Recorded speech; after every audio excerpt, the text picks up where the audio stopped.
The Little Duck by Judy Dunn. Photographs by Phoebe Dunn. One morning in early spring, a little boy was fishing in the pond near his farm. Again and again he threw out his line and pulled it in. At last he caught a fish. The boy gathered his things to go home. Suddenly he saw something nestled in the tall grass at the pond's edge. It was an egg, a duck's egg. The little boy carried the egg home with him. He placed the egg in an incubator so it would keep warm. Every day the boy turned the egg over as gently as a mother duck. Finally, after 28 days of waiting and watching, the boy heard something peeping and pecking inside the egg. The shell cracked and broke open.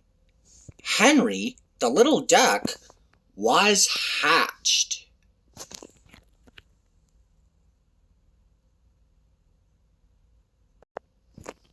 Henry did not look at all as the boy thought he should. His feathers were wet and they stuck to his body. His feet were enormous. The little duck stood up on his big orange feet and tried a few small steps. Then he stretched his spindly wings and wiggled them as fast as he could. He began to get dry and fluffy. Getting hatched is hard work. Henry was tired. He put his head down beside his empty shell and went to sleep. When Henry woke up, his fluffy yellow down was completely dry. Now he looked like a duck. After a few days, the boy placed him in a wading pool. It was time for the little duck's first swim. Henry tried hard to paddle, but the more he paddled, the deeper he sank. Ducks cannot float without oil on their feathers. Baby ducks usually get this oil from their mother's feathers when she sits in the nest with them. But Henry's mother was an incubator. He would have to wait until his oil glands began to work before he tried swimming again. The boy quickly scooped up Henry from the bottom of the pool and wrapped him in a towel.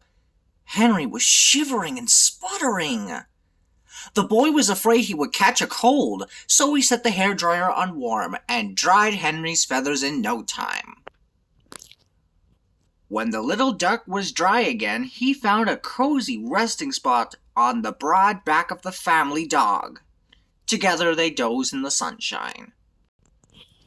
Through the summer, Henry kept growing. The boy fed him cracked corn and duck mash. The more Henry ate, the bigger he grew. One day, as Henry was standing beside a puddle, his reflection showed stiff white feathers growing over his yellow down. Suddenly, Henry's voice began to do something new. While he was small, peep, peep was all he could say. But now strange noises came out when he opened his beak. Peep, peep, squawk, peep, quack, peep, quack, quack, quack. Henry was growing up. During the summer, Henry followed the boy all around the farm. Sometimes the boy was busy. Then Henry looked for other friends. One day he waddled down the hill and into the barnyard. He quacked at the hen, but the hen did not care about ducks. He quacked at the rabbit. The rabbit listened, but did not say anything. When Henry quacked at the goat leaned over and butted him. Finally, Henry went back home. Summer turned into fall, and the boy had to go to school. Without anyone to play with him, Henry had nothing to do all day. He tried to swim in his blue plastic pool, but the pool had become too small for Henry. On weekends, the boy stayed home. Then Henry was happy. He had a playmate, and sometimes on warm winter days when the boy was away, his grandfather would rock Henry on the porch. But still, Henry seemed lonely. He needed a special friend. The little duck was almost grown up. One bright morning in early spring, Henry waddled off the porch. He was now a handsome grown-up duck with a beautiful curled feather at the tip of his tail. Henry walked straight down the hill, past the barnyard, and across the meadow. Suddenly, Henry stopped. He opened his beak in a loud quack. Before him was a wide, deep pool of water, much wider and deeper than his big blue plastic pool at home. Henry had found the pond.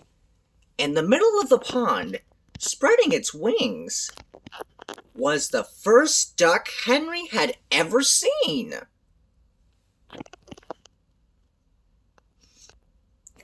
As fast as he could, Henry paddled out to meet the new duck. It looked almost exactly like Henry, but it did not have a special curl at the tip of its tail. The duck was a girl. She quacked at Henry.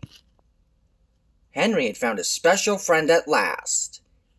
The girl duck's name is Emma.